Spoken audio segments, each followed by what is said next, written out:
COVID-19. Sebelum kita mulai, saya tetap ingatkan jangan lupa pesan ibu ada 3M, pakai masker, menjaga jarak, dan mencuci tangan pakai sabun. Karena besok itu pilkada di Surabaya, ada Pilwali Surabaya. Saat ini saya sudah bersama Komisioner KPU Surabaya, Mas Subairi, Mas Komisioner. Siap. Ini kalau di pusat kita punya Mas Menteri, di Surabaya kita punya Mas. Sehat soalnya habis di rapid. Oh iya. Alhamdulillah. Nah ini kan besok ini kan kita pilkada ya, Pilwali Surabaya ya. Dari Mas Komisioner dulu, persiapannya seperti apa? Sudah besok ini Pilwalinya? Ya, persiapan sudah maksimal ya hari ini. Kemarin kan pergeseran kotak suara dari kecamatan dan kelurahan. Nanti ini sudah sore inilah sudah mulai ada pergeseran kotak dari mana? Dari kelurahan ke TPS. Hari ini juga itu ya? Hari ini nanti sampai malam di lingkungan ke TPS. Artinya berdasarkan laporan dari teman-teman yang ada di bawah ya, insya semuanya sudah siap, termasuk protokol kesehatannya sudah siap. Nah ini penting nih kan, Ya. ini kita masih di tengah pandemi. Besok pilkada, gimana itu persiapannya? Apakah ada hal-hal yang berubah secara khusus atau seperti apa? Memang ada hal baru ya, untuk pilkada serentak di era pandemi ya. Ada minimal itu 12 hal baru di TPS. Oh ada 12 ya, banyak sekali ya? Banyak. Iya. Seperti yang diantaranya 3 pesan ibu itu tadi. Oh tetap ada ya itu ya? Ada. Luar biasa Masker, ya. Jaga jarak, cuci tangan pakai sabun ya? pakai sabun. Luar Nah biasa. di situ di TPS itu sudah disiapkan 3M itu sudah Ada ya? Sudah masker dipastikan ada ya. ya?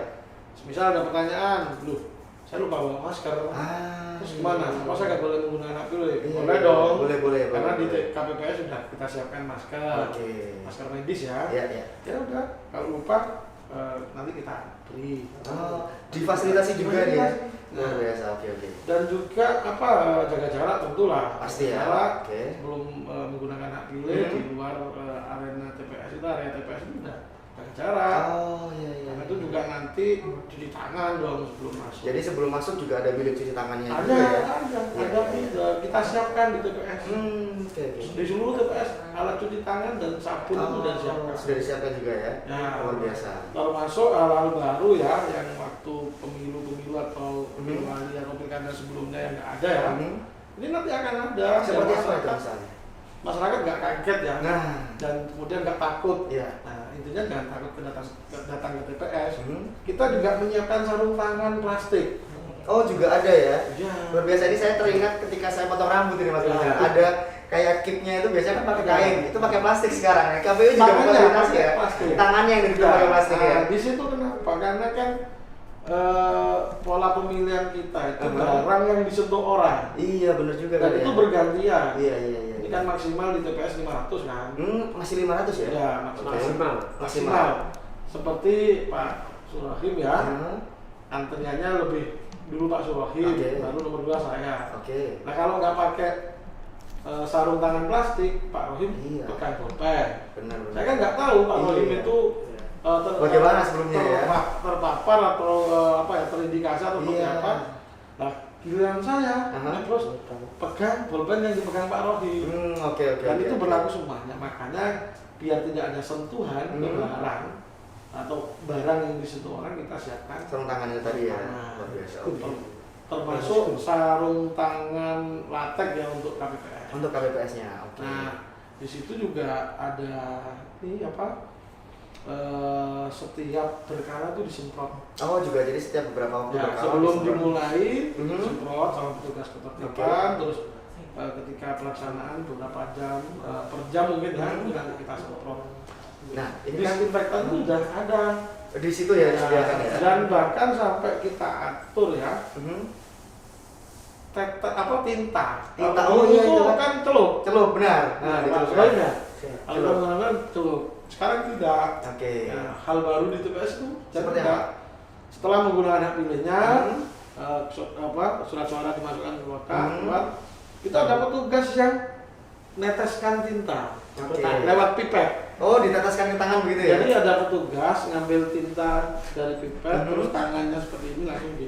Oh. Tidak ada sentuhan. Tidak ada sentuhan sama sekali ya? Kan kekhawatirannya kalau celup, itu dia. nah sebelumnya ya kalau mereka nggak terpapar. Tidak terpapar ya? Kalau mereka Iya. kemudian terpapar ada virusnya Oke. pindah ke kita kan enggak. Iya, iya. Nah sampai seperti itu, dan bahkan yang paling kemudian nanti itu ada bilik khusus. Bilik khusus ini untuk Pemilih yang suhu tubuhnya di atas 37,3. ada khusus berarti ya.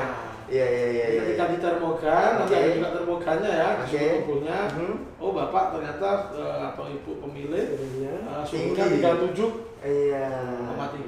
Dipersilakan untuk Bilik khusus ya. dimilih di bilik khusus. Bilik khusus ini apakah juga disterilisasi berkala kan? Iya pasti. Yang dong. pakai kan orang-orang yang Pasti, istimewa lah ya. pasti. Itu dia disterilisasi berkala juga ya. Nah, dan Oke. juga kita siapkan sampah ya, tempat sampah yang kemudian biar tidak terjadi penularan. Ketika sarung tangan sarung tangan plastik dipakai, kita sarankan jangan dibawa pulang, langsung Dibuang masukkan ya. sampah. Karena kita nggak tahu apa yang terjadi, Betul. jadi sarankan langsung dibuang. Jadi intinya dari pesan ibu itu sudah Aman terakomodir, semua ya? aman semua, terus sesuai dengan protokol kesehatan cukup ketat. Intinya di hari Rabu besok ya, 9 Desember itu jangan takut lah untuk datang ke TPS. Nih saudara Yadin, jangan takut datang ke TPS kata Mas Komisioner nih. Saya ke Pak Rokim. Pak Rokim ini kan selain peneliti senior aja sih, juga pakar komunikasi lah. Pak Rokim melihat yang dilakukan KPU untuk mengedukasi supaya masyarakat jangan takut ini sampai hari ini berhasil atau tidak sih Pak? Menurut saya itu sangat penting. Ya. Data survei SSC terakhir yang November itu, Oke. jika pandemi tetap, apakah Anda akan datang ke TPS? 52% masih mau ke TPS. 52% itu masih mau ke TPS ya. Sementara ini angka pilkada kita kan 50-60%. Berarti kan sebenarnya tidak terlalu digres ya. Iya, iya. Memang banyak orang mengkhawatirkan bahwa pandemi bisa memukul semua sektor itu 20%. Iya. Tapi lihat surveinya SSC kemarin itu hanya 32% yang tidak mau hadir, tapi 52%-nya hadir. Dan 32%. selebihnya itu akan masih melihat-lihat situasi. Oke. Kalau dirasa penjelasan, sosialisasi, termasuk juga yang menurut saya paling penting itu simulasi. Simulasi ya. Simulasi. Kalau memang itu oke, masyarakat tidak takut, saya kok masih optimis ya. Kalau angka yang kemarin normal itu masih ya kurang-kurang itu tidak terlalu banyak. Simulasi ini maksudnya seperti apa Pak? Jadi maksud saya penjelasan Mas Bayri ini kan perlu orang kan perlu Perlu bukti. lihat langsung ya. Iya. Oke. Jadi menurut saya 2 minggu yang lalu ya, Oke. saya menyampaikan bahwa TNI Polri itu selalu memfikkan sesuatu itu selalu tidak di atas kertas, Ya. tapi di lapangan. Bagaimana teknis di lapangan itu nanti akan ketahuan kira-kira kekurangannya ada di mana. Ya. Makanya saya selalu minta coba deh simulasinya diperbanyak, Nah. supaya kemudian nanti masyarakat tahu seandainya terjadi penumpukan itu teknisnya seperti apa, terus teknis tadi melepas handskun, mau ini itu kan semuanya kita masih membayangkan itu di atas kertas. Iya. Simulasinya kayak apa. Nah. Mungkin sudah ada Ini- video Mas Badi. Ini Mas Bayri harus bisa menjelaskan nih. Seperti apa nih? Ya, simulasi ya, ada simulasi, ada sosialisasi. Ya. Kalau simulasi itu hampir di tiap teman-teman kecamatan Iya. ya, dan bahkan terakhir itu kami bergandengan tangan dengan Polresta Tanjung Perak. Oh, dengan Polres Perak terakhir ini ya. Ya, Oke. itu sosialisasi terkait pemilihan di era pandemi ya, di TPS di era pandemi dan 12 hal baru yang di TPS itu. Oke. Kalau terkait dengan sosialisasi itu sudah Aman gitu sudah ya. jalur udara, jalur darat kita sudah tempuh Sudah dimainkan semua. dengan teman-teman media massa melalui iklan, dengan sosialisasi secara langsung tatap muka, terus dengan menggeber sosialisasi di era di media sosial. Media sosial. Sudah kita laksanakan, artinya segala ikhtiar sudah kita lakukan. Sudah dicoba terkait, semua ya. satu, untuk menjamin hak pilih masyarakat Kota Surabaya. Dua, terkait protokol kesehatan itu kita sudah cukup berikhtiar dan sangat berikhtiar cukup maksimal ya, sehingga kita juga tidak ingin lah pilkada ini, Pilwali Kota Surabaya ini yang melanggar protokol kesehatan dan Jangan sampai ada klaster baru juga kan ya. apalagi ada 3 Iya. pesan ibu itu. Nah, itu penting loh itu. Benar. Nah, Mas Rokim, dari 50 itu ada 30% yang tidak mau kan ya. Data SSC mengatakan kenapa mereka nggak mau? Takutkah? Atau mungkin malah pesan dari pemerintahnya belum sampai mereka bahwa pilkada itu aman begitu? Kalau pilkada normal itu 11 ya. 11%. Kisarannya 10 sampai 15 itu yang tidak datang. Yang tidak datang. Artinya berarti masih ada 15 orang, 15% yang kemudian merasa yang pasti alasan utamanya tentang COVID ya. Iya. Alasan utamanya takut terpapar, masih ada bayangan jangan-jangan nanti terpapar atau tertular. Jadi menurut saya itu kan data survei ya, yang dinamis. Kita masih punya waktu hari ini dan besok. Kalau kemudian masyarakat punya informasi baru terkait dengan bahwa seperti penjelasan Mas Ferry tadi, kalau kemudian mereka rasional bisa nerima, ya bisa jadi angkanya bisa berubah. Gitu ya. Tapi dengan kepastian mereka yang 52% itu, artinya sebenarnya bagi saya tidak terlalu mengkhawatirkan bahwa angka partisipasi akan drop. Karena angkanya hanya jadi orang kan banyak mengkhawatirkan bahwa kemarin berapa sih angka partisipasi? 50 sampai 60, taruhlah kita ambil modal 55%. Terus kena tekanan COVID 20%, berarti kan kemungkinan hanya 35%. Itu secara teori umum ya berlaku di mana-mana. Tapi kalau dengan data surveinya SCC ini berarti kan ada sesuatu yang masih membuat optimis.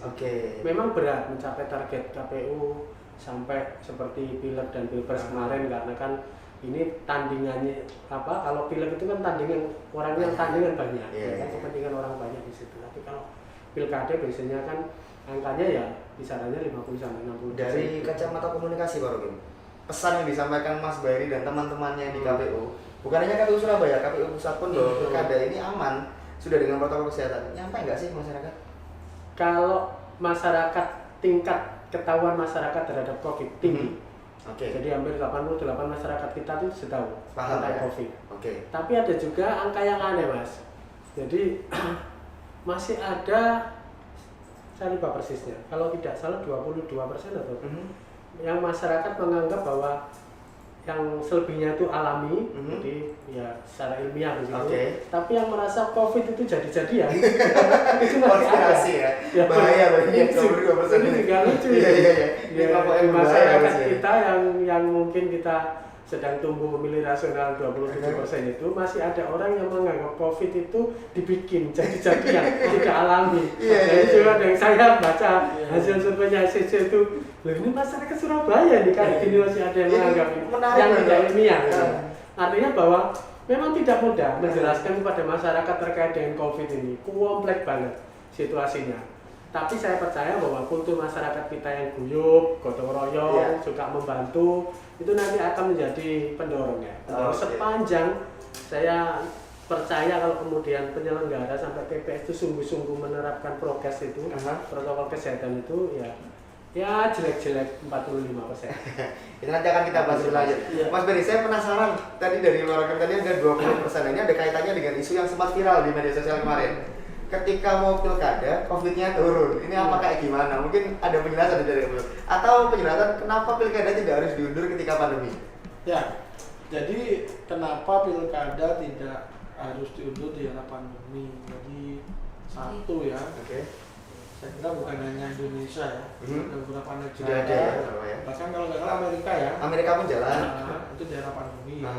Itu sama, karena mengedepankan protokol kesehatan itu satu. Dan yang kedua ya, ini tentang ketatanegaraan kita. Akhir masa jabatan wali kota itu kan Februari. Ya, ketika kemudian kita berdalih COVID terus berhenti, ini kan juga nggak ada jaminan kapan COVID ini juga akan berakhir itu. Tapi di sisi lain ketatanegaraan kita harus tetap jalan. Ada pergantian secara demokratis atau secara konstitusional seperti itu. Nah, dengan dasar itu kemudian melalui Komisi 2 terus Mendagri, KPU RI, Bawaslu kan bersepakat melalui itu kan dilanjut. Nah, dengan catatan protokol kesehatan yang tetap harus dimasukkan. Pesan Ibu tidak boleh dilupakan berarti.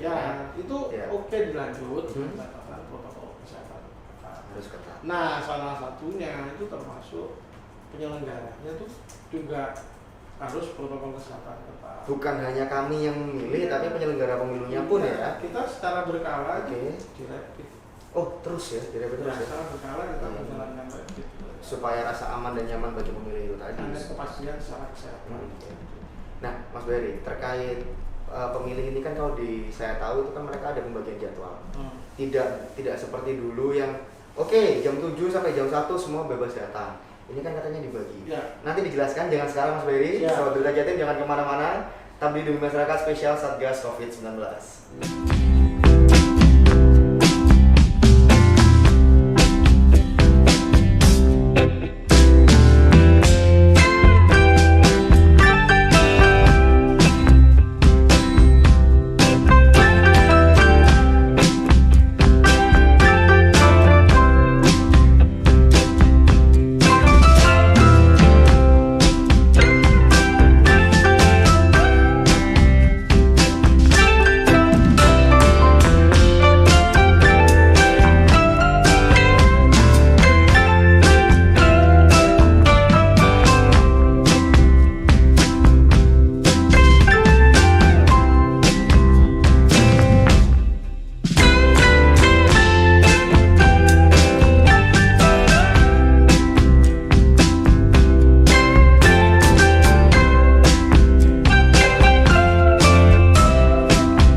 Kita benar-benar concern tentang terkait protokol kesehatan. Jadi mulai dari pintu masuk kita udah ada alat yang secara otomatis itu sudah bisa untuk mendeteksi suhu tubuh. Kemudian ada sanitizer juga yang begitu masuk kita sudah untuk penyajian makanan kita sudah dilengkapi dengan UV light, yaitu sinar ultraviolet yang untuk mensterilkan kuman-kuman.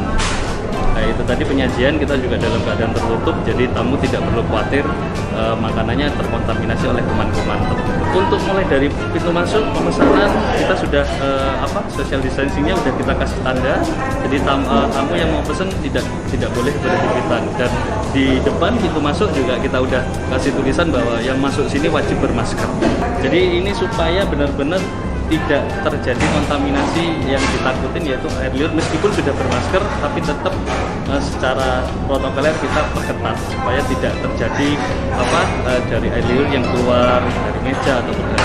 Jadi kecuali kalau pada saat makan nanti itu bisa dilepas sementara, tapi selesai itu ketika ngobrol nanti harus menggunakan masker.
Sekolahnya di mana? Karena online jadi saya belajarnya di rumah dan di les.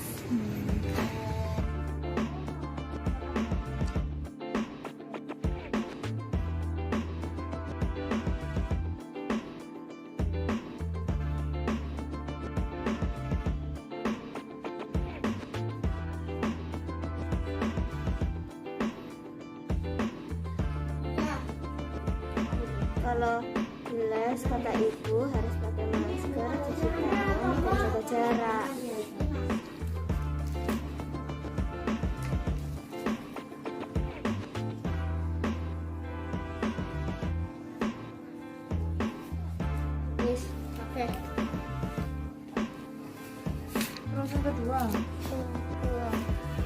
kesulitan. Sama dengan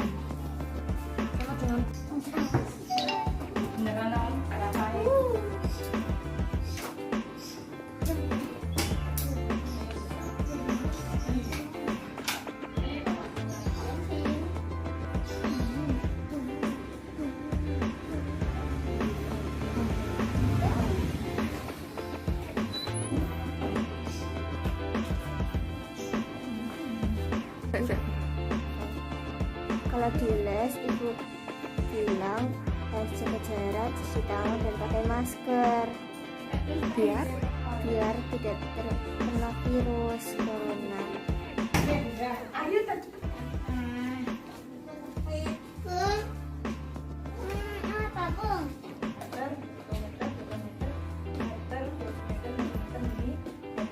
Ketika nanti turun tangga maka dibagikan dengan 10. Lalu ketika naik tangga maka dibagikan 10. Ya, karena kan sekarang pembelajarannya online, kebanyakan orang tua juga kesulitan dan kesulitan untuk mengajarkan anak-anak di rumah, makanya dileskan di sini. Nah, saya di sini juga untuk anak-anak di ruang les, saya suruh pakai masker, kemudian mencuci tangan atau menggunakan hand sanitizer, dan kemudian pakai masker, menjaga jarak juga. Jadi duduknya tidak dempet-dempet.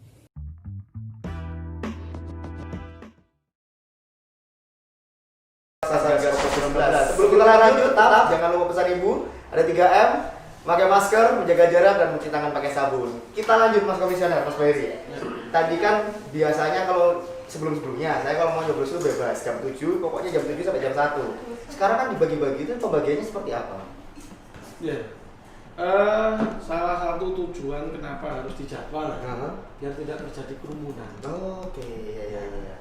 Kalau tidak dijadwal, semuanya jam 7 berkerumun, menumpuk, kita juga akan kesulitan untuk ngaturnya. Oke. Kita juga butuh area yang cukup luas untuk jaga jarak. Kalau orang 1 meter, yang datang semuanya 500 itu antri kayak sampai mengular. Kayak mau naik roller coaster jadinya, puter-puter gitu. Dan di situ semangatnya itu kan biar tidak terjadi penumpukan. Ya. Oke.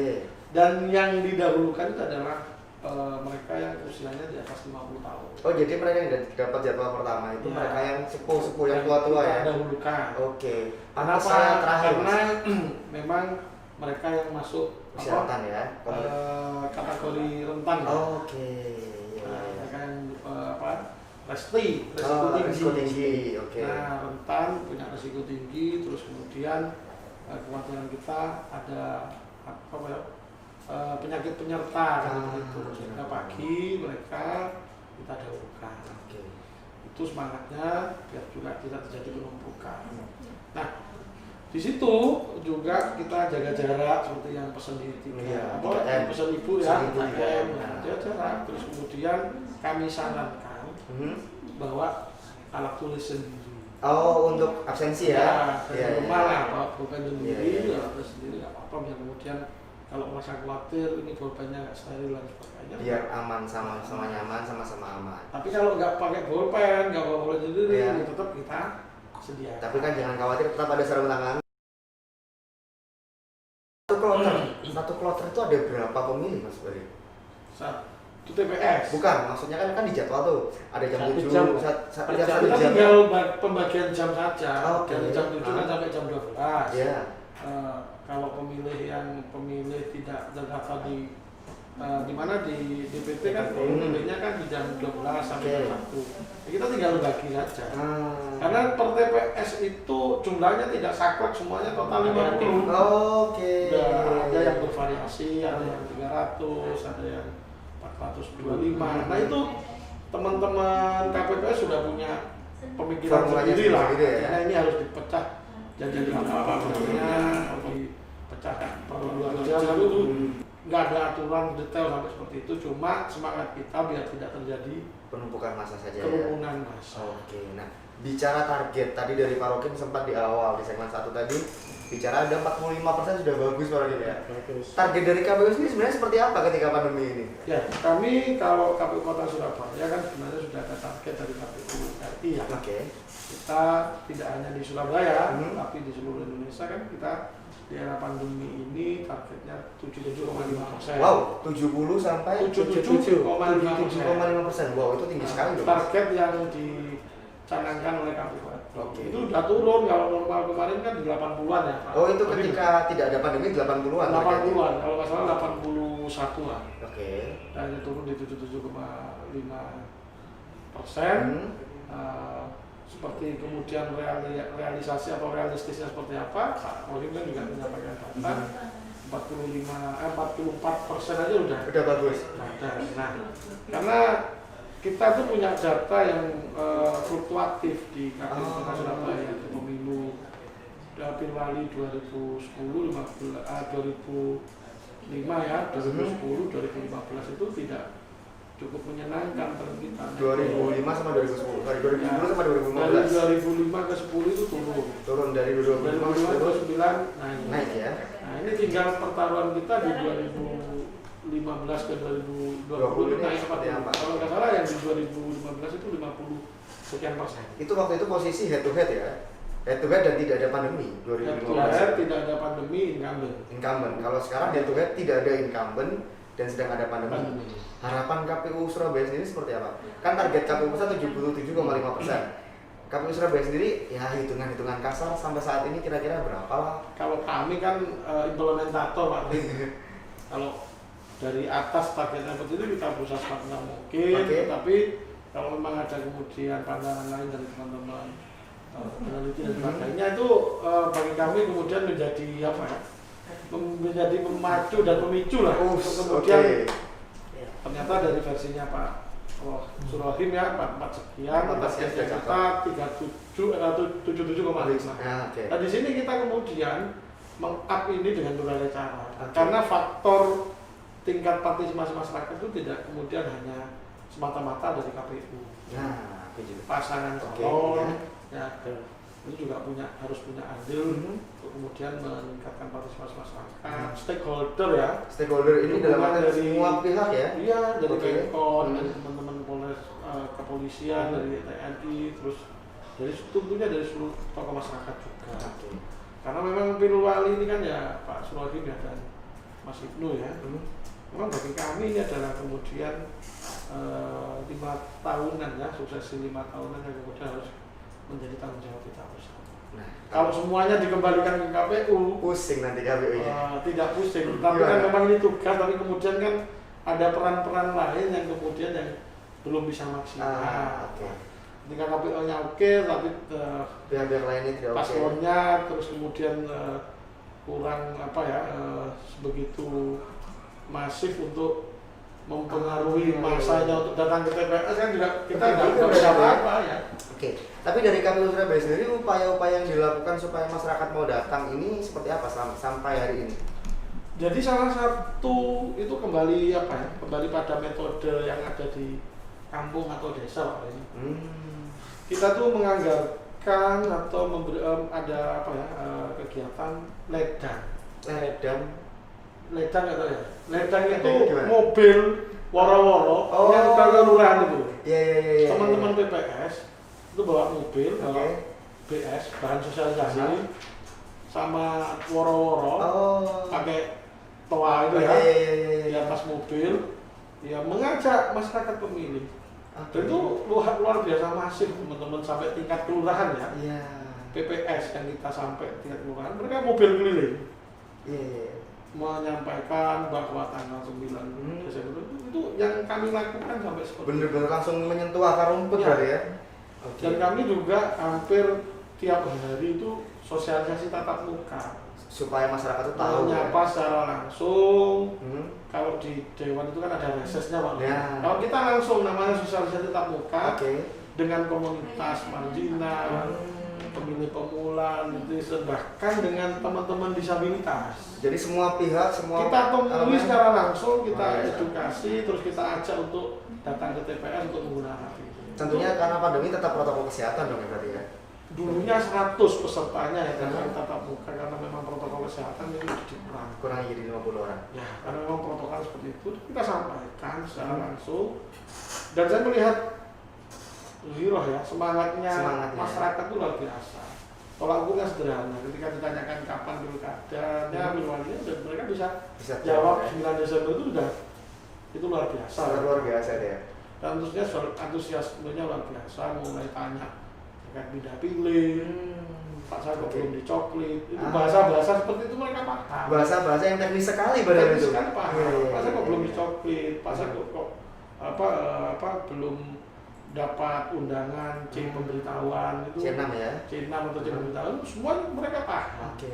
Dan itu saya melihat secara langsung ya, dari turun langsung ke lapangan, terus memonitoring teman-teman yang turun pakai ke lapangan. megang itu langsung ke kelurahan, direct langsung ke tiap kelurahan, gang-gang itu.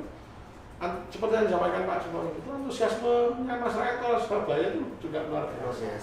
Tinggal kita berharap dan menghimbau agar jangan takut datang ke TPS. Karena memang kendalanya itu di era pandemi ini, Pak. Pandemi ini memang benar-benar berubah banyak tatanan, memang tidak bisa dipungkiri. Iya. Semuanya serba baru. Iya. Dan ini jadi sejarah kalau menurut Kita saya. harus menyesuaikan dengan hal baru. Iya. Nah, Pak Surokim, terkait target 77,5 dari KPU Pusat. Dari kacamata Pak Rokim ketika pandemi, gimana sih? Maksudnya apakah ini bisa dicapai atau tidak gitu? Memang kalau melihat angka kuantitatifnya segitu, menurut saya agak berat. Berat ya? Berat. Oke. Karena mau semua para ahli itu memprediksi bahwa COVID memukul hampir semua sektor ini, Termasuk sektor pesta demokrasi. termasuk berarti ya. politik. Ya. Tapi saya percaya bahwa ada faktor budaya. Jadi budaya masyarakat kita ini sebenarnya kan budaya yang guyup, gotong royong, anut gerubuknya tinggi. Oke. Jadi, itu yang menurut saya akan bisa menyelamatkan juga terkait dengan 20% yang diprediksi banyak ahli. Dan tentu mungkin Mas Subairi harus berbangga hati ya dengan teman-teman karena KPU kali ini itu akan dicatat di dalam sejarah. Tadi dikatakan beliau. Ini KPU pertamanya lah di Indonesia ya, dengan pilwali ketika pandemi. Apapun hasilnya itu akan jadi catatan sejarah. Akan dicatat oleh sejarah. Cuman saya berharap catatannya itu indah. Gitu. Jadi, catatan indah. Saya sampaikan jujur aja. Kalau sampai partisipasi itu drop di 30, menurut saya kok rasa-rasanya rasa-rasanya akan sedikit menjadi catatan yang tidak baik. Kurang baik ya. Tapi tidak perlu kecil hati. Tadi angka surveinya 52%. Ya kalau contoh 45 itu bayangan saya masih bisa lah. Tapi kalau sampai drop 30 nanti, aduh gimana ya, karena kan pemilu ini juga biayanya besar, terus teknisnya juga luar biasa. Memang ada hal yang secara teknis bisa dikendalikan KPU, ada juga hal yang non teknis tidak bisa dikendalikan. Seperti KPU. apa yang non teknis ini Pak Rokim? Ya kan dia tidak bisa mengatur apakah COVID ini jadi merah, jadi coklat, itu bukan ada di ranah wewenangnya. Tapi kalau secara teknis tadi persiapan, pengendalian, jadi betul memang ini dua misi yang sedang didamaikan. Satu, memenuhi hak fundamental dasar masyarakat dalam politik, berarti hak suara. Satu, juga menyelamatkan masyarakat dari hak dasar kesehatan. Jadi dua-duanya ini dipilih oleh pemerintah untuk diselaraskan. Pilihan yang susah sebenarnya ini ya? Sebenarnya susah. Karena memang yang saya sebut tadi itu, ada yang bisa dikendalikan oleh penyelenggara, ada yang ada di luar kuasa penyelenggara. Itu yang kemudian saya berharap tidak hanya kesiapan teknis ya, tapi juga bantuan doa juga penting. Bantuan doa ini juga penting benar. Ya, karena kita tidak tahu sih, karena semua ini kan ya yang maha kuasa yang mengatur ya. Kita pengennya kita semua ini sejarahnya baik. Bayangkan kalau seandainya ternyata tingkat partisipasi pemilih Surabaya 52%. Keren kan? Luar biasa sekali. Luar biasa, berarti kan pandemi dan tidak ada pandemi, tidak ada efeknya. Ini dua sisi loh. Seperti ini itu. dua sisi, benar. Saya harapannya begitu ya. Tapi kalau seandainya taruhlah nanti dikris 5% atau pokoknya tidak drop sampai 30, saya masih bisa merekom bahwa teman-teman ini layak dicatat di sejarah ini. Kenapa 30? Apakah ada potensi terjadi 30 dari riset asesmen? Nah begini loh, bayangkan ya, pemilih Surabaya ini 2.100.000. Kalau kemudian pemilu bisa 50%, itu artinya kan 1.050.000, Iya. kan 1.050.000. Itu normal. Itu masih normal, Itu masih oke lah ya. Bahwa orang datang separuh itu masih bagus. Toh katanya pada saat normal angkanya segitu. Iya. Tapi kalau nanti seandainya dikir jadi 70%, taruhlah 700 gitu ya. 700, lalu paslonnya 2. Lalu kemudian yang satu dapat 350.000, jadi bayangin ya, orang 350.000 jadi wali kota di Surabaya, memimpin 3 juta sekian warga dengan hak pilih 2.100.000. Memang sah, berapapun angkanya itu sah. Cuman dari perspektif politik, soal legitimasi itu yang kemudian nanti menurut saya kok masa 350.000 jadi. Ini dari riset ACC sendiri, apakah terbuka peluang kemungkinan hanya 30% yang datang? Wah, alam ya. Saya melihatnya angka orang yang ditanya akan datang 52% itu saya masih memiliki keyakinan kok tidak akan drop ya, sampai 30%. Tapi kalau seandainya orang nanti itu dibayang-bayangi ketakutan, apa yang disampaikan Mas Subayadi tadi tidak nyampe di pikiran orang, malas daripada nang kono ketularan COVID gitu, nggak datang. Apalagi tadi yang bilang buatan 22%, orang yang tidak rasional tadi loh. Ngeri itu. Yang rasional aja masih grogi gitu, apalagi yang kemudian yang tidak rasional. Maksud saya ya memang harap-harap cemas ya semuanya, tapi saya percaya kalau kemudian semua sudah disiapkan betul dan sosialisasi kepada publik bahwa TPS aman, menurut saya kok masyarakat kita yang anut grup yuk, budayanya masih gotong royong ini, rasa-rasanya akan membantu. Apalagi kalau yang bertarung ya Tuhan, biasanya keterbelahan itu cukup tinggi dan ya namanya orang pasti ada fanatisme tertentu. Lah soal fanatisme sendiri dari Pak Rokib, bayangannya nanti akan seperti apa? Maksudnya apakah fanatisme itu bisa mengangkat dari partisipasi pemilih itu sendiri? Apalagi ini pandemi tidak bisa dipungkiri. Ya memang tidak sedramatis kalau tidak ada pandemi ya. Karena kan fanatisme yang kita lihat itu kan beralih dari darat ke udara, ada di medsos kan ramai. Nah itu benar. Nah belum tentu juga loh ya, rame di medsos lalu kemudian rame di darat. Nah itu juga belum tentu. Keyboard warrior itu masih banyak. Jadi terus yang faktor kedua, masyarakat Surabaya agak berbeda dengan masyarakat Jakarta. Ya masyarakat di Surabaya relatif pertumbuhan pemilih rasionalnya cukup tinggi 27%, sehingga fanatismenya selalu berbalut fanatisme yang rasional. Tidak kemudian biasanya memainkan politik identitas gitu-gitu tidak laku di Surabaya. Ini menarik sih. Setelah ini kita harus ulas terus soal partisipasi pemilih karena ada banyak faktor. Tapi nanti aja kita bahas lagi Pak Rokim dan Mas Berry. Sobat Jatim jangan kemana-mana, tetap di Demi Masyarakat Spesial Satgas COVID-19. Protokol kesehatan bukan hanya disosialisasikan di ruang terbuka saja, tapi di tempat hangout pun juga perlu disosialisasikan. Salah satunya di Athletic Cafe, tepatnya di Surabaya Selatan. Saya akan ajak Anda Sobat Berita Jatim untuk mengetahui seperti apa sih SOP protokol kesehatan di cafe ini. Yuk ikuti saya.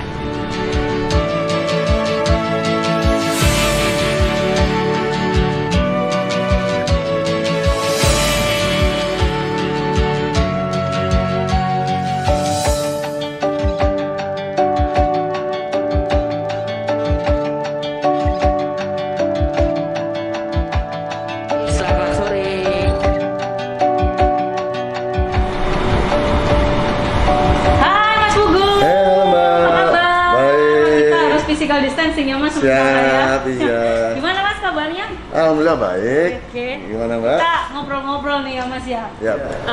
Ini kan kemarin Surabaya cukup lama nih PSBB dan di Atletik juga sempat cukup lama. Buka lagi nih kapan nih Mas setelah PSBB itu Mas? Kita baru aja buka di awal September. Jadi Agustus kemarin kita masih di akhir, itu trial selama 5 hari. Baru September kita beranikan buka Ini jadi baru berjalan 1 bulan nih. Oke. Ya, dengan konsepnya kita tentunya udah berubah, konsepnya restoran yang kita angkat. Oke, berarti lebih Gitu. siang ya bukanya ya? Betul, kita dibanding dulu ya? Kalau dulu kita buka dari jam 4, nah sekarang kita buka dari jam 12 siang. Itu menyasar, marketnya adalah orang untuk makan siang. Oke, sama Gitu. makan malam ya bisa ya? Sama makan malam. Terus untuk protokol kesehatannya sendiri di Ekletik gimana nih Mas? Ya, jadi kalau ngomong protokol, kita juga mengikuti aturan yang berlaku. Oke. Jadi dari kapasitas kita kan 150 seat capacity. Iya. Nah, kita batasi 50%-nya aja. Oh, Gitu. berarti tinggal 70-an lah ya Mas? Tinggal Tamu 75%, ya? 75 packs. Packs ya. Dimana itu kita bagi di dalam itu ada 40 packs yang kita batasi di sini, kemudian sisanya di luar. Untuk perlengkapan sendiri nih Mas, di Ekletik sendiri itu disiapkan nggak sih kayak hand sanitizer, terus untuk tempat cuci tangan, Ya. kayak gitu sih Mas? Oke, pastinya ya. Jadi karena kita sendiri berdiri di Surabaya Town Square, dari kita ada kerjasama dengan pihak Surabaya Town Square. Dari awal tamu datang, mereka di lobi itu udah diwajibkan untuk cuci tangan. Kemudian ada di tes pakai pengukur suhu. Kemudian kalau sudah mencapai di Ekletik, dari tim kita juga mewajibkan untuk mereka memberikan hand sanitizer. Seperti itu. Dari kemudian ditanyakan untuk wajib maskernya, itu pasti. Pernah ada tamu yang bandel nggak Mas? Selama 1 bulan ini buka? Kebetulan kita tidak ada, tapi untuk mengantisipasi tamu yang tidak membawa, kita dari pihak Ekletik juga menyediakan. Jadi kita menyediakan masker seperti ini untuk memberikan secara cuma-cuma. Wah, ternyata Gitu. cukup ketat nih protokol kesehatan yang ada di kafe ini nih. Berarti kalian tetap bisa nongkrong di tempat ini meskipun ya jam nongkrongnya dibatasi nggak kayak dulu. Berarti Betul. meskipun kita keluar rumah, pesan ibu sangat berarti buat kita. Jadi meskipun kita keluar rumah bisa nongkrong, tapi kita harus tetap ingat protokol kesehatan. Iya. Ya. Mas Pugu, tapi saya habis ini boleh nggak cicipin menu-menu yang ada Boleh di sini? pastinya, Oke. pastinya. Karena kan konsep kita kan juga udah restoran ya, dari jam 12 sampai jam 9 kita operasional kita. Saya tunggu ya Mas. Pastinya, ya mari.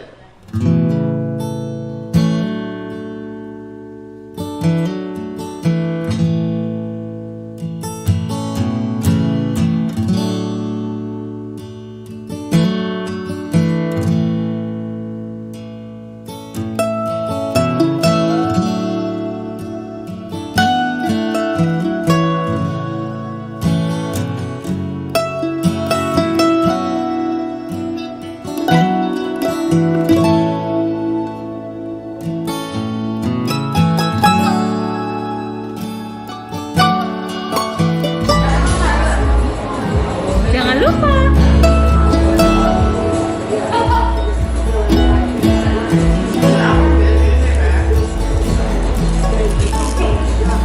kalau kuliner di sini tuh benar-benar standar protokol kesehatan. Tempat ada disediakan pisau makan dan juga garpunya ditaruh di plastik sama tisunya juga. Dan ini adalah salah satu menu andalan di Ekletik. Kita akan coba.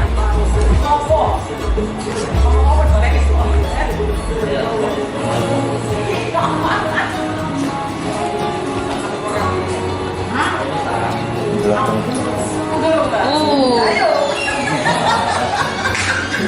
Jadi ini caranya itu di belah tengah.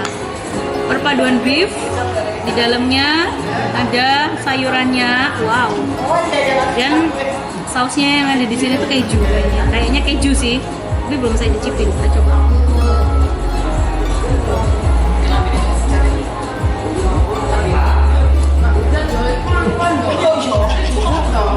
Enak ternyata. Perpaduan daging, brokoli, sama wortel, terus kejunya tuh gurih, crunchy rasanya.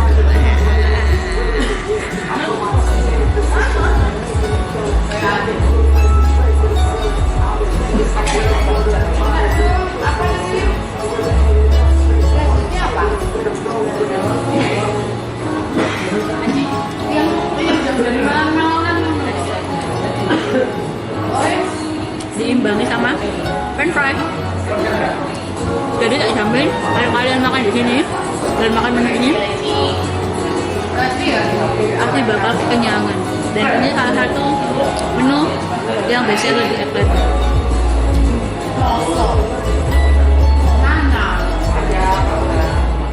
Kalau kalian nggak pengen makan berat atau nggak pengen makan nasi, kalian bisa coba menu ini, namanya grill pupusa beef. Apa itu? Yaitu perpaduan daging yang di dalamnya ada sayur. Sayurnya macam-macam. Nih ada brokoli, wortel, dan dipadu sama potatoes. Jangan lupa kalian tetap bisa berkuliner dan juga tetap terapkan protokol kesehatan. Semangat melawan COVID!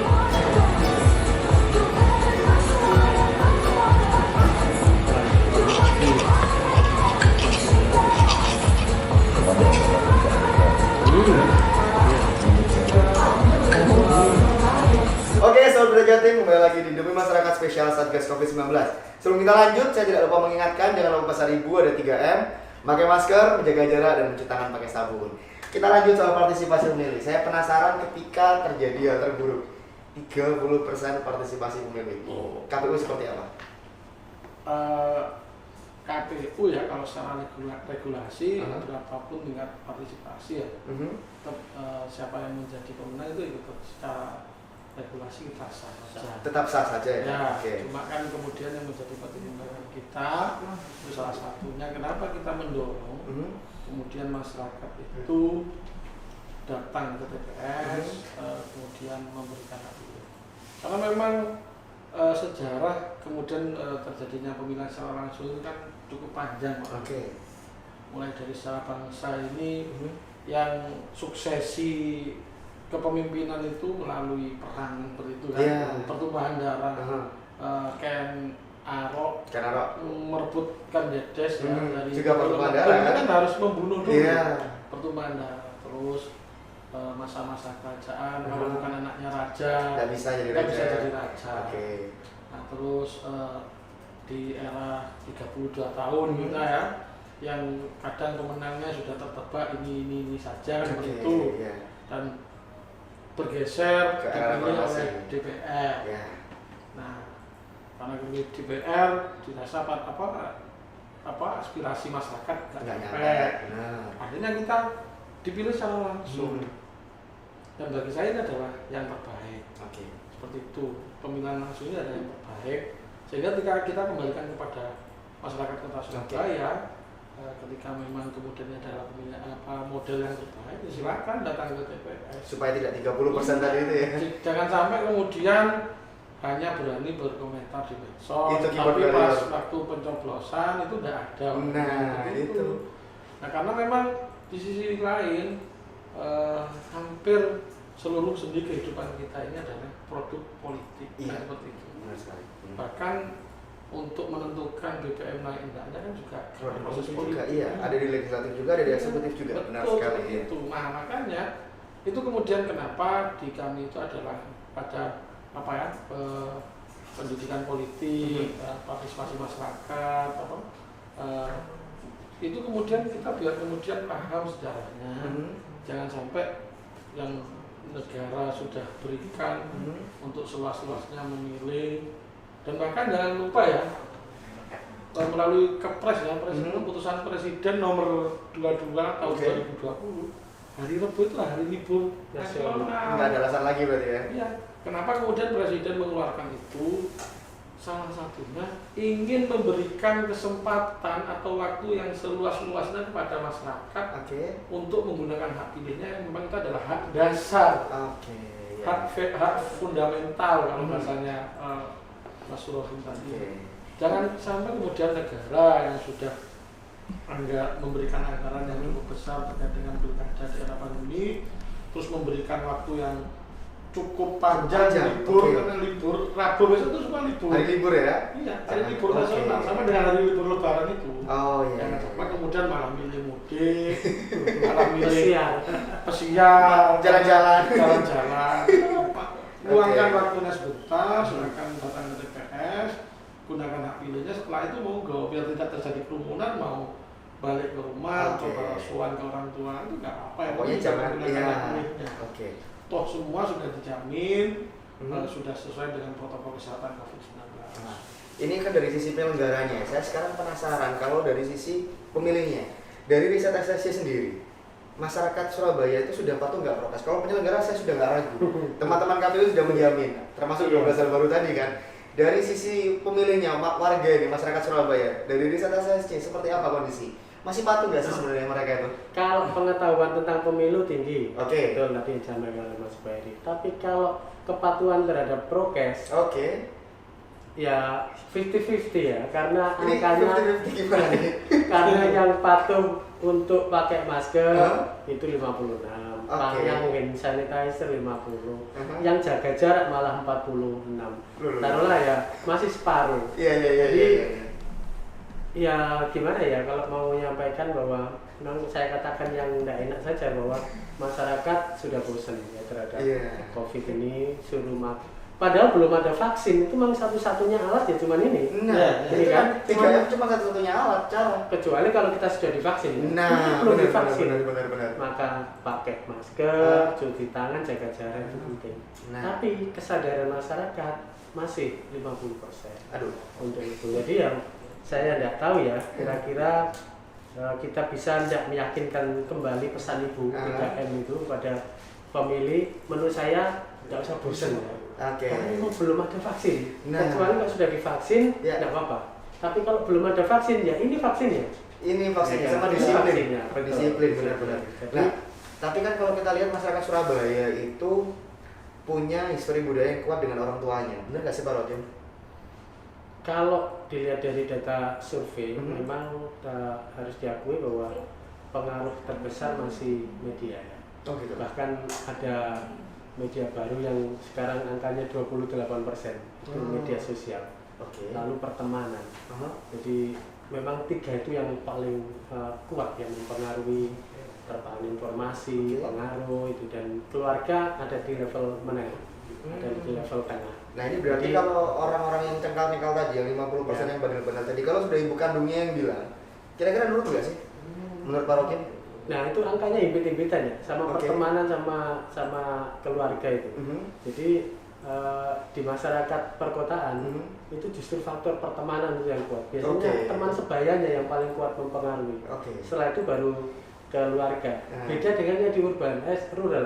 Di rural area itu faktor keluarga masih dominan, sangat kuat. Akan jauh angkanya daripada pertemanan. Kalau di perkotaan lucu ini, ya memang angkanya tidak terlampau jauh, tapi angkanya lebih tinggi pertemanan daripada keluarga. Jadi ya saya berharap memang di peer group mereka ini ada partisipasi juga ya. Toh tidak ada salahnya, namanya anak muda. Kita punya milenial itu kan 7% di usia 17 sampai 20, 20% di 21 sampai 30 tahun. 27% itu kan tinggi. Kalau kemudian mereka individualis ya. Mereka sekarang itu lebih independen ya daripada pemilih generasi kita yang saya baby boomer itu yang komunalnya kuat. Tapi mereka ini sekarang satu kelompok itu pilihannya bisa beda-beda. Iya, jadi dia lebih punya preferensi. Saya tidak tahu apakah itu pergerakan sebagai pemilih rasional atau apa bahwa mereka, nah ini terkonfirmasi dari angka. Orang yang masih swing voter di hari tenang ini itu masih ada 23%. 23% masih tinggi berarti ya. Terus besok yang masih menentukan untuk besok itu juga masih kisarannya juga 20%. Nah ini yang menentukan besok ini kan berarti kan begitu buka kotak suara, gitu. Gimana tuh? Masih itu. Yang undecided voter memang tinggal 12%. Tapi yang swing yang masih berubah ini masih cukup tinggi, dan saya punya harapan moga-moga saja ya mereka mau ke TPS. Gunanya lah ya, dimana-mana Surabaya ini wani katanya banyak orangnya ya. Wani nyoblos wani noto kota nih. Asal protokol kesehatan. Jadi seperti yang disampaikan Pak Alvin tadi, ada beberapa platform teknis yang mungkin harus juga kita antisipasi, terutama hujan. Itu pengaruh ya Pak? Ditekan ya? Kadang narik selimut maneh. Hujan mari ngono angin ribut. Libur Pak. Kalau ini Libur, hujan, pagi-pagi dingin. Ya. Ya wis di rumah selimutan aja gitu ya. Tapi itu semua sudah kita siapkan ya. Mhm. Sudah siapkan tadi malam, kita sudah ngundang melalui teman-teman forum lintas agama ya. Oke. Tadi malam sudah doa bersama, biar yang malas-malas itu disemangatkan. Oke. Ya. Tadi malam kita doa bersama lintas agama. Ngomong hujan pakai nggak sih, Mas? Hah? Saya penasaran ngomong hujan pakai nggak sih? Rumah lagi musimnya. Saya jadi penasaran nih. Nah, seperti Yang penting kita berdoa tidak ada angin besok, Ya. ada yang apa istilahnya, yang teman-teman gitu ya. Nah, sebenarnya saya kan pernah saya sampaikan Mhm. beberapa kesempatan sudah kita ikhtiar sudah maksimal. Ya. Tadi malam kita sudah mengetuk pintu langit lah, giliran Mengetuk pintu pintu langit ya langit. sudah, kita udah Pasrah pasrah. Pasrah ya. setelah itu ya. Oke. Dan insya Allah apa ya, ikhtiar itu tidak akan berkhianat terhadap hasil. Hasil tidak mungkin Hasil mengkhianati bisa usaha. berkhianat. Oke. Dibalik juga nggak apa-apa. Nah, ini ada pertanyaan untuk Mas Komisioner Subairi ini, Mas. Ketika sudah di-plotting untuk memilih di Jambi gitu Mas ya, ditentukan waktunya. Bisa nggak sih berubah gitu? Karena berbagai alasan, misalkan saya harus bekerja. Nah, itu harusnya saya siang, boleh nggak sih saya pagi? Nggak apa-apa. Gitu ya? Nggak apa-apa. Oke, Karena syarat-syaratnya kita seperti hanya apa? memecah kerumunan saja. Oh. Kalau misalnya baru datang dari luar kota, Mhm. bisanya jam sekian nggak apa-apa. Oh, gitu ya. Nggak apa-apa. Tidak perlu melampirkan surat apapun. Nggak apa-apa. Oke. Karena kan pemilu itu kan satu ya kan yang terdaftar di DPT, kalau nggak terdaftar di DPT kan kemudian basisnya KTP elektronik. Berarti, nah ini Dan sukat. menyambung ke pertanyaan selanjutnya nih. Kalau belum dapat undangan sampai detik ini, apa yang harus saya lakukan? Boleh nggak pakai cuma KTP elektronik saja? Kalau pertama dikomunikasikan dengan RT RW atau Mhm. dengan PPS ya setempat Mhm. yang ada di tingkat kelurahan. Kalau memang kemudian karena situasinya tidak memungkinkan yang bersangkutan masih di luar kota baru bisa kembali besok, nggak Oke. apa-apa. Selama ada KTP elektronik atau surat keterangannya, silakan datang ke TPS. Oh, Apamanya belum terdaftar nih di Mhm. DPT, datang saja, tetapi mereka jadwal memilihnya di Jawa Timur. disendirikan ya. Disendirikan. Karena masuk daftar pemilih tambah. Oke. Nah, terkait untuk TPS-TPS di tempat-tempat khusus seperti misalnya tahanan, rumah sakit, seperti apa regulasinya? Kalau TPS khusus ya kita memang nggak ada, cuma kita hanya nanti sifatnya mendekatkan. Mendekatkan, oke. Ya, misalnya di Surabaya kan nggak ada ini kan, tahanan kan nggak ada, adanya kan di Sidoarjo. Kalau rumah sakit itu mungkin kita dekatkan. Nggak mungkin ada nggak ada, kita nggak pakai TPS yang khusus buka di rumah sakit. Kita dekatkan dan tugas nanti akan turun ke pasien-pasien yang sudah terdaftar di DPT atau sudah punya perwakilan negara kota Surabaya. Intinya semangat kita itu dan menjadi landasan kita itu jangan sampai hak dasar masyarakat kota Surabaya sebagai warga Indonesia itu dihilangkan. Oke. Kalau selama punya basis KTP elektronik, tapi tentunya kalau memang mereka bisa nyoblos itu ketika sesuai dengan TPS-nya. Misalnya saya di Gunung Anyar, ya tentunya kalau memang belum terdaftar di Gunung Anyar, kita nunjukkan KTP Gunung Anyar, dia bisa nyoblosnya di Gunung Anyar. TPS itu sesuai dengan alamat saya. Nah, bagaimana dengan mereka-mereka yang saat ini sedang dirawat di rumah sakit? Sistemnya seperti apa? Sudah kita data ya. Kemarin sudah koordinasi dengan rumah sakit dan kepolisian, kita data karena memang juga selain rumah sakit kan ada pemilih-pemilih yang ada di tahanan Polrestabes, tahanan Polsek, kita juga data dan kita dekatkan TPS itu dan untuk kemudian mereka biar bisa menggunakan hak pilihnya. Oke. Nah, seperti itu. Ada kalau tahanan kan mungkin seperti biasa ya. Yang spesialnya yang jadi pertanyaan adalah ketika rumah sakit, mereka yang saat ini berstatus sebagai penderita COVID, seperti apa treatmentnya untuk mereka tetap bisa menyalurkan hak pilihnya? Ya, kalau kita treatmentnya ya tentunya nanti kan ada beberapa petugas ya yang dari KPPS itu, karena di 12 kebiasaan baru itu ada salah satunya pakaian Hazmat. Oh, pakai baju hazmat. Oke. Oh, jadi nanti akan petugasnya akan datang ke rumah sakit itu untuk melakukan itu seperti baju hazmat. Nah, pertanyaan selanjutnya nih, Mas Komisioner. Kapan hasil Pilwali Surabaya bisa keluar?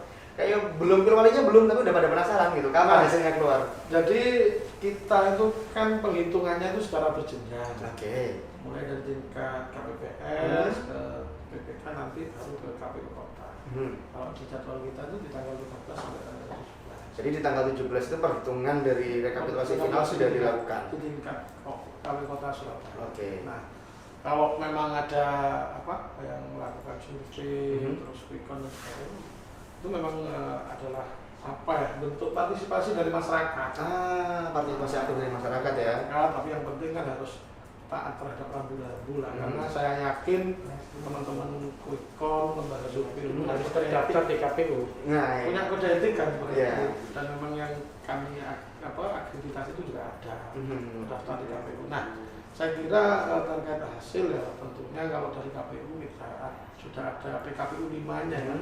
Itu terkait tahapan itu sudah berjenjang nanti. Oh, jadi paling tidak hasil awal kalau tidak ada gugatan tanggal 17 itu rekapitulasi finalnya sudah dilakukan. Oke. Untuk Pak Rodin maksimal. Oke. Untuk Pak Rodin, Pak, kira-kira yang menjadi kendala besok dari persepsi Pak Rodin sebagai peneliti sosial seperti apa?